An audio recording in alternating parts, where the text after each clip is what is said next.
INA Podcast. Salut, c'est Théophile Cossa de l'INA. Bienvenue dans Le Temps de l'Actu, votre podcast pour comprendre le présent. TF1 20h avec Roger Giquel. Bonsoir. La France a peur. Je crois qu'on peut le dire aussi nettement. La France connaît la panique depuis qu'hier soir, une vingtaine de minutes après la fin de ce journal, on lui a appris cette horreur. Un enfant est mort. C'était le 18 février 1976. Le présentateur du 20h de TF1, Roger Giquel, ouvrait son journal avec cette phrase qui restera dans les annales de la télévision française. La France a peur. Une façon un brin exagérée de présenter un fait divers, mais qui, il faut bien l'avouer, continue de faire son petit effet. En tout cas, ce qui est sûr, c'est que la France aime se faire peur. Depuis le milieu du 19e siècle, les récits de faits divers ont leur bonne place dans la presse et sont même, depuis quelques décennies, de plus en plus présents dans les médias, à la radio, à la télé, dans des séries documentaires. L'affaire du petit Grégory Xavier Dupont de Ligonnès et bien sûr, en ce moment même, l'affaire dite des viols de Mazan, avec ce procès extrêmement médiatisé en France et à l'étranger. Oui, le fait divers passionne, mais pourquoi sommes-nous aussi accros aux faits divers ? Qu'est-ce que cela révèle de nous, humains ? On en parle avec vous, Fabrice Dalméda, bonjour. Bonjour. Vous êtes historien, vice-président de l'université Panthéon-Assas et vous venez de sortir un nouveau livre, très à propos. Ça s'appelle « Génie du mal, une enquête au plus près de la noirceur humaine ». C'est publié chez Plomb. On a, au fond, Fabrice, toutes et tous une obsession pour la noirceur humaine. L'affaire Pellico, les viols de Mazan, nous le confirment une nouvelle fois. Mais c'est ce qui est étrange. Tout ce qui est étranger en nous-mêmes nous surprend, nous étonne et nous intrigue et donc nous donne envie d'en savoir plus. Hâte d'avoir vos éclairages, Fabrice Dalméda, sur le sujet. Mais d'abord, on commence comme chaque semaine par un récit en archive et puis on vous retrouve juste après Le Temps de l'Actu, un podcast de l'INA et de l'université Panthéon-Assas. C'est parti. Qu'est-ce que c'est que ce problème ? Un sujet un petit peu complexe pour le débattre en 2 minutes. Enfin, pardon, on n'est pas à l'université. Enfin, je veux dire, excusez-moi. Et le monsieur, qu'est-ce qu'il en pense ? The yes needs a no to win. Then the no. Réfléchissez bien. Et surtout, faites réfléchir autour de vous. Et j'attendais, je ne vous le cache pas, ce moment avec un peu d'impatience. Le temps de l'actu. Oui, c'est pas un scoop. La passion des Français pour les faits divers, c'est une vieille histoire. Au début du XXe siècle, par exemple, la France se passionnait déjà pour l'affaire Landru, ce tueur en série raconté en long, en large et en travers par la presse de l'époque. Et à la radio et à la télévision, ça remonte à loin aussi. Tiens, écoutez cette archive de 1946 pour raconter l'affaire Petiot. Il faut croire que le crime garde une fascination.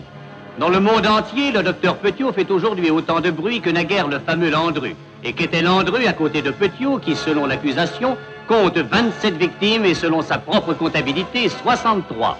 Déjà à l'époque, il faut le dire, on savait y faire pour raconter les faits divers.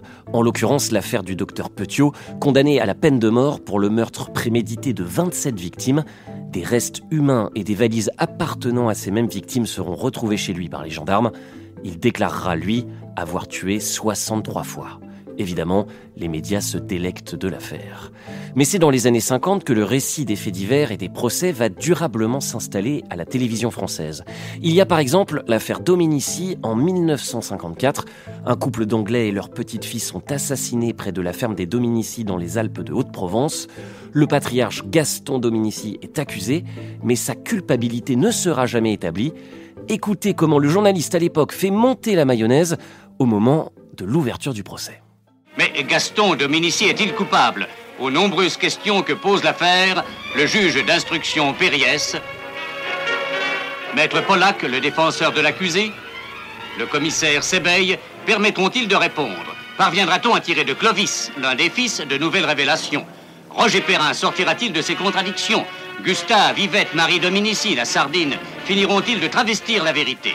C'est au milieu de tous ces problèmes qu'a commencé le procès, suivi minute par une armée de journalistes. Gaston Dominici sera condamné à la peine de mort avant d'être gracié en 1960 par le général de Gaulle. Alors pourquoi ces faits divers à l'époque passionnent ? L'écrivain et sémiologue Roland Barthes donne son analyse, qui n'a pas pris une ride. Écoutez, on est en 1964.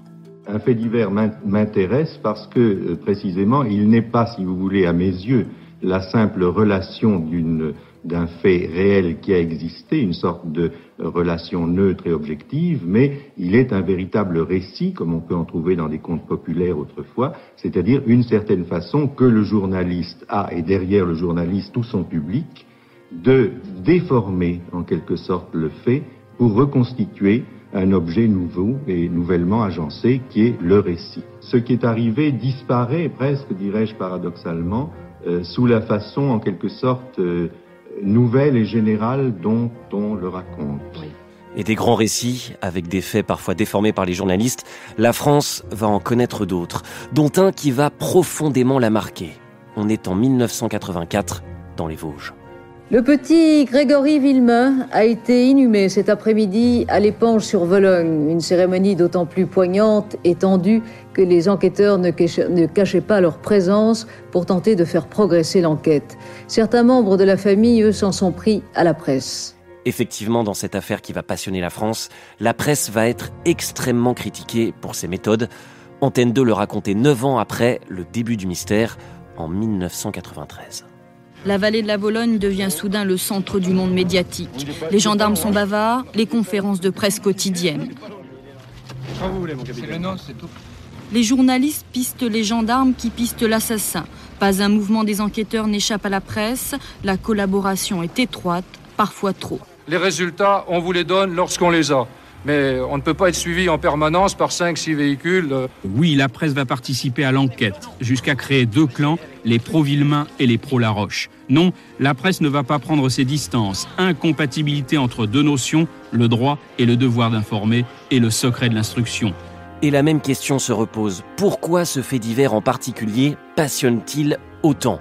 Réponse cette fois du romancier Alphonse Boudard, en 1989, au micro de France Inter. Que le public, vous savez très bien, qu'il marche aux faits divers.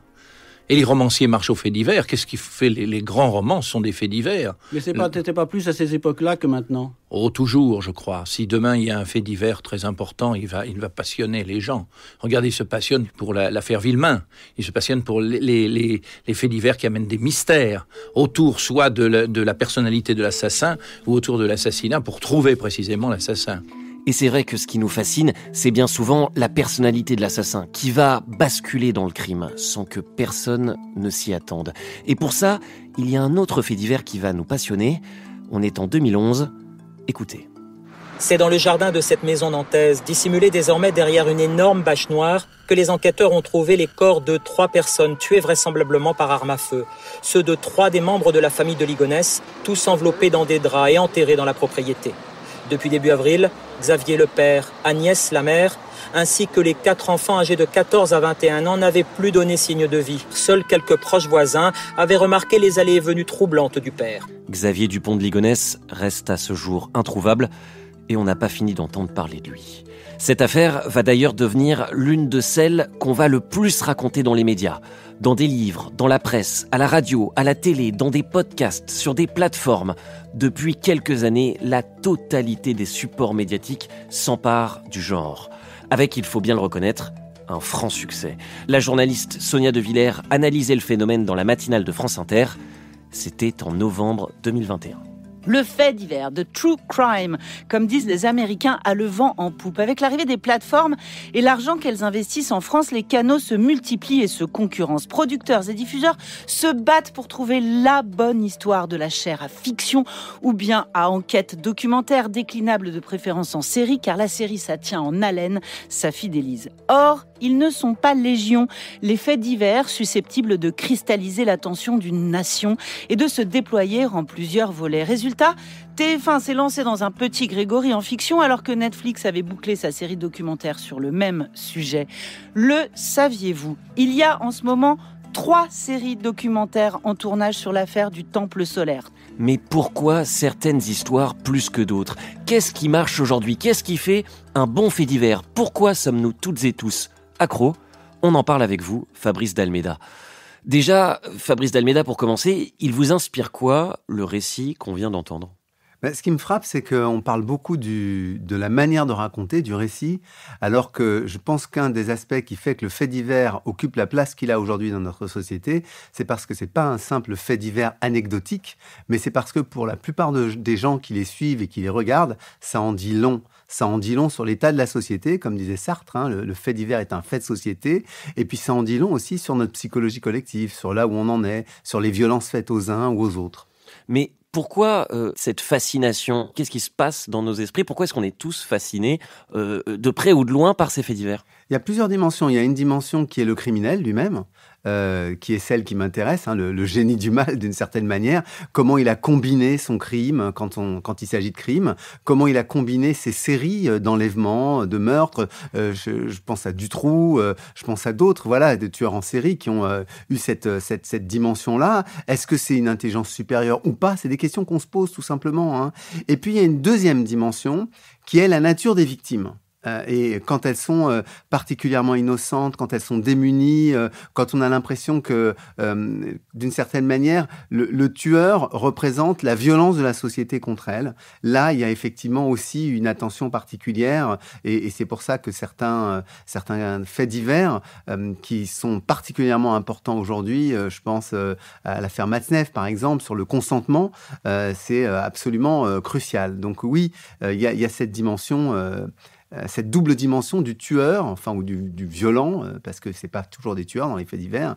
Il y a parfois des histoires d'enlèvement, il y a parfois des histoires de rançon, il y a parfois des histoires de séquestration. Donc voilà, ça peut être beaucoup de choses, un fait divers. C'est pas toujours du meurtre. Donc, si je comprends bien, ce qui fait un bon fait divers, si je puis m'exprimer ainsi, c'est, on l'a entendu hein, dans le récit, on a eu des esquisses de réponse, c'est effectivement le mystère, la personnalité très forte du criminel, et puis peut-être... le coupable et la victime. Le coupable et la victime. Donc, ça joue énormément. Donc, effectivement, peut-être le bon père de famille, je pense à Xavier de Ligonnès, et puis la victime innocente, je pense au petit Grégory, 4 ans, retrouvé dans la Vologne, c'est ça, c'est les deux figures, c'est pour ça que ça marche ?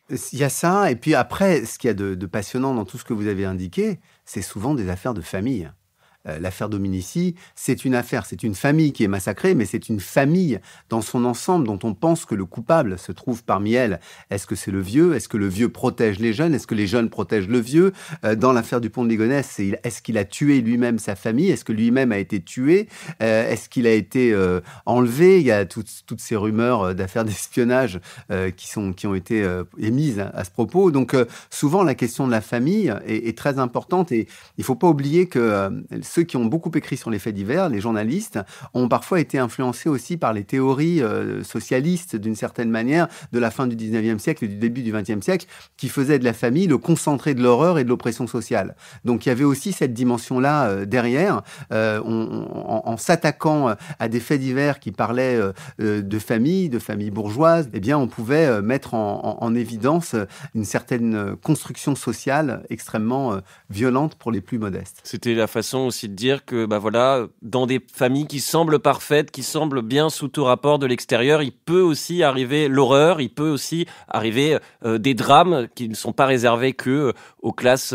populaires de la société. Exactement, et ça continue aujourd'hui, puisqu'au fond, l'une des horreurs qu'on a ces dernières années, c'est toutes les affaires d'inceste, et qui sont, au fond, très souvent utilisées, notamment par les féministes, pour évoquer la violence patriarcale, la domination masculine, jusque dans le foyer. Et donc, il y a cette dimension, en fait, de critique sociale qui a toujours été très, très forte dans l'analyse du fait divers. Est-ce qu'il y a aussi la question de ce fameux passage à l'acte qui nous fascine, comment finalement des personnalités ordinaires peuvent basculer pour devenir, entre guillemets, des monstres, des génies du mal, comme vous les appelez dans votre livre ?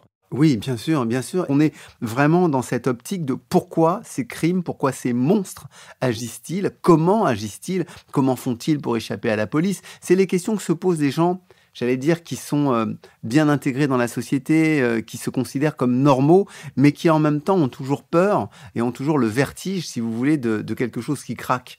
Et c'est ça qui est en permanence expérimenté à travers le fait divers, et qui fait que pour certains psychiatres, c'est peut-être même un phénomène de décompensation, c'est-à-dire qu'en lisant les crimes des autres, en fait, ça soulage certaines pulsions violentes qu'on pourrait avoir nous-mêmes vis-à-vis de notre entourage. Les plus inavouables. Exactement. Est-ce qu'il y a des faits divers qui vous ont marqué plus que d'autres ? Vous en explorez quelques-uns dans votre livre. L'affaire Dutroux, par exemple, ça faisait l'ouverture du JT de France 2 en août 1996. Madame, monsieur, bonsoir. La terrible découverte des gendarmes belges. 3 cadavres ont été retrouvés au domicile de Marc Dutroux. L'homme aurait passé des aveux complets. Son arrestation début de semaine avait permis la libération de Sabine et de Laetitia, 2 adolescentes qu'il séquestrait dans sa cave. Cette affaire, elle vous a marqué ? Elle m'a marqué parce qu'elle change tout. En matière de pédophilie, il y a un avant et un après Dutroux. Avant Dutroux, on l'a oublié. Mais dans la France des années 70, un journal comme Libération, un journal comme Le Monde défendent l'idée que les enfants puissent être éduqués à l'acte sexuel, même très jeunes. Il faut les familiariser. Il n'y a pas de raison de les priver de la sexualité. C'est comme ça qu'on en parle. Avec l'affaire Dutroux, c'est fini. L'idée de la pédophilie, l'idée que des adultes puissent intervenir sur le corps des enfants devient quelque chose de révoltant. Et ça va entraîner à l'échelle mondiale. Il faut bien en avoir conscience. C'est pas seulement en France, c'est en Italie, c'est aux États-Unis, c'est évidemment en Belgique, là où ont eu lieu ces crimes monstrueux. Eh bien, on va lancer toutes les enquêtes sur la pédocriminalité et la pédopornographie. Il y aura des arrestations en masse là-dessus. C'est un tournant et un tournant mondial.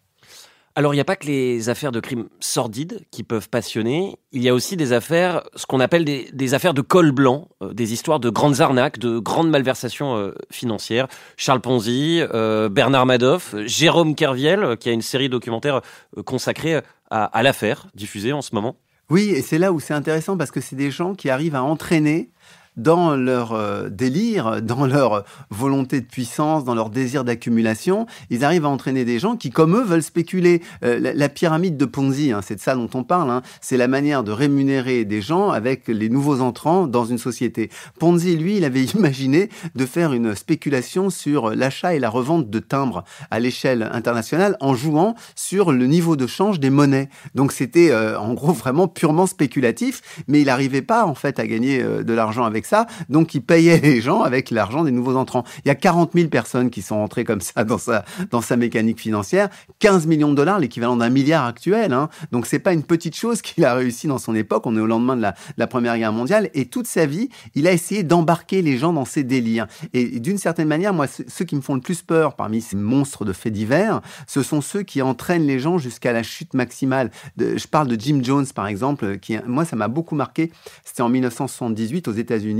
C'est un patron de secte qui va emmener tout le monde au Guyana, et puis les choses vont s'embringuer de manière extrêmement catastrophique, et il va finir par pousser tout le monde à se suicider en leur donnant du cyanure mélangé à une soupe, enfin un truc immonde, et en leur disant même qu'ils allaient mourir joyeusement en un clin d'œil, qu'ils ne souffriraient pas. Et ce qu'il y a d'absolument atroce, c'est que jusqu'au bout il leur a menti, puisque quand on a retrouvé les cadavres de ces 934 morts, quand on a retrouvé leurs cadavres, eh bien ils étaient grimaçants, tordus de douleur, et il a même fallu qu'il en abatte certains à l'arme à feu parce qu'ils ne voulaient pas se suicider. Donc, vous voyez qu'on est vraiment dans le comble de l'horreur dans ce type de fait divers, avec ce type de monstre qui réussit, comme dans les viols de Mazan, je pense à Pellico, qui réussit à entraîner autour de lui quantité de personnes et même à forger des disciples. C'est là où on est dans quelque chose qui est absolument monstrueux et où on a affaire à des gens qui réfléchissent, qui calculent, qui millimètrent pour arriver à manipuler les autres. Cette affaire des viols de Mazan, vous pensez que celle-ci, elle va, entre guillemets, marquer l'histoire ? Ah oui, là, je crois qu'il y a quand même eu un saut qualitatif dans cette affaire. D'abord parce qu'on s'est rendu compte qu'il y avait les motivations n'étaient pas claires. Qu'il y avait quelque chose comme une perversion interne. Donc ça, c'est un aspect très important. Et puis ensuite, il y a l'autre aspect, c'est la victime. C'est là où la victime est absolument stupéfiante, courageuse. Elle accepte de se mettre en avant pour que son affaire puisse être en quelque sorte exemplaire et qu'elle puisse éduquer la société et prévenir les femmes de ce qui peut se passer sur cette criminalité avec une emprise chimique. Donc ça, c'est absolument crucial. Et c'est ce qui fait que cette affaire n'est pas seulement suivie en France, elle est suivie partout dans le monde. Elle a des échos aux États-Unis, elle a des échos en Europe, un peu partout. Et il y a des associations, même des messages de sympathie pour cette femme. Et c'est ce qui fait que la passion est tellement importante qu'il y a des chiffres astronomiques qui sont donnés si d'aventure Gisèle Pellico décidait de faire un livre pour raconter elle-même, pour être la voix de cette histoire. C'est-à-dire ? Il y a, d'après ce qui se dit, des enchères dans les maisons d'édition qui sont extrêmement élevées. Donc ça montre qu'il y a un intérêt, une passion absolument immense pour cette histoire. Mais est-ce qu'on n'en fait pas trop, quand même, autour des faits divers. On entendait la journaliste Sonia De Villers dans le récit documentaire. Les plateformes de streaming se mettent aussi à raconter des faits divers dans des séries, souvent, il faut le dire, très bien produites, avec ce qu'on appelle des cliffhangers à la fin de chaque épisode pour nous maintenir en haleine, comme si on regardait une fiction finalement. Évidemment, ça cartonne. Mais est-ce qu'on n'en fait pas trop sur des affaires, je le rappelle, réelles, avec bien souvent des protagonistes et notamment des victimes ou des familles de victimes encore en vie? Depuis le 19e siècle, il y a deux manières de regarder le fait divers. La première manière de regarder le fait divers, c'est de regarder en se disant, en fait, plus on en parle, plus ça en produit. C'est-à-dire qu'au fond, le fait divers entraîne un fait d'imitation. Et donc, on va le reproduire. C'est ce qu'on dit quand on dit qu'on montre trop de suicides, ça risque d'entraîner des suicides. On montre trop de vols, ça risque de donner l'idée aux gens de voler, etc., etc. Ça, c'est la première manière. Et puis, il y a la deuxième manière. Le fait divers, en réalité, est un récit qui, en même temps, entraîne une forme de moralisation. Et donc, le fait divers est le moyen que nous avons trouvé collectivement par la presse, par les médias, de civiliser nos sociétés, c'est-à-dire de faire passer les valeurs morales qui sont les nôtres. Vu de nos jours, quand on parle de toutes ces affaires, on essaye de montrer en quoi elles sont déviantes et en quoi elles peuvent entraîner une réponse politique et une réponse législative. On a beaucoup critiqué Nicolas Sarkozy en disant « un fait divers, une loi ». Mais c'est une mécanique qui l'a précédé et qui lui survivra de longtemps et qu'on voit à l'œuvre aujourd'hui. Ce débat, on peut l'avoir encore aujourd'hui, mais il y a une utilité du fait divers. Si le public lit les faits divers, c'est pas parce que la presse est particulièrement habile à les lui faire avaler, mais c'est que ça les intéresse, c'est que ça nous intéresse. Et ça nous intéresse. Pourquoi ? Parce qu'on voit bien se développer là des traits déviants et scandaleux de notre monde qu'on veut changer. D'une certaine manière, derrière le fait divers est venue la statistique sociale. 10% des violences sont intrafamiliales. On l'a su parce qu'on a vu des faits divers de cet ordre qui ont émergé au fil des années. On a vu aussi, par exemple, que les agressions sexuelles sont majoritairement, très très largement majoritairement, le fait d'hommes. Seulement 4% de femmes qui en sont responsables. Bon, ces données-là, pareil pour les atteintes aux biens et aux personnes, ces données-là, le fait divers nous les donnait à voir quotidiennement. Donc en fait, en parlant des crimes masculins, en parlant de ces situations, c'était aussi autant d'avertissements donnés aux femmes. Et je pense qu'une partie de l'empowerment vient de l'attention qu'on a eue pour, en fond, toutes les classes sociales qui sont atteintes et touchées par le fait divers. Et c'est ça qui est intéressant. Et je crois fondamentalement que c'est ça l'intérêt que le public trouve là-dedans. Sinon, le public n'achèterait pas le fait divers s'il n'avait pas l'impression qu'il y a quand même quelque chose de fond qui se joue dedans. De l'utilité sociale du fait divers. En tout cas, ils n'ont pas fini de nous passionner. Merci beaucoup Fabrice d'Almeida d'avoir été avec nous. Je rappelle que vous êtes historien, vice-président de l'université Panthéon-Assas. Votre livre « Les génies du mal » c'est publié chez Plomb. Et merci à vous auditeurs, vous êtes de plus en plus à écouter les podcasts de l'INA, Le Temps de l'actu, mais aussi les archives du crime, le podcast incontournable de l'INA si vous aimez les faits divers, les affaires criminelles racontées par celles et ceux qui les ont vécues. Si ces podcasts vous plaisent, n'hésitez pas à mettre des étoiles et des commentaires sur votre plateforme d'écoute préférée et à en parler autour de vous. C'était Le Temps de l'actu, un podcast de l'INA et de l'université Panthéon-Assas. Salut et rendez-vous en 2025. Comme vous, j'espère, Le Temps de l'actu fait une pause, mais on se retrouve bien sûr dès début janvier pour creuser et mieux comprendre ensemble chaque semaine l'actualité. À très vite.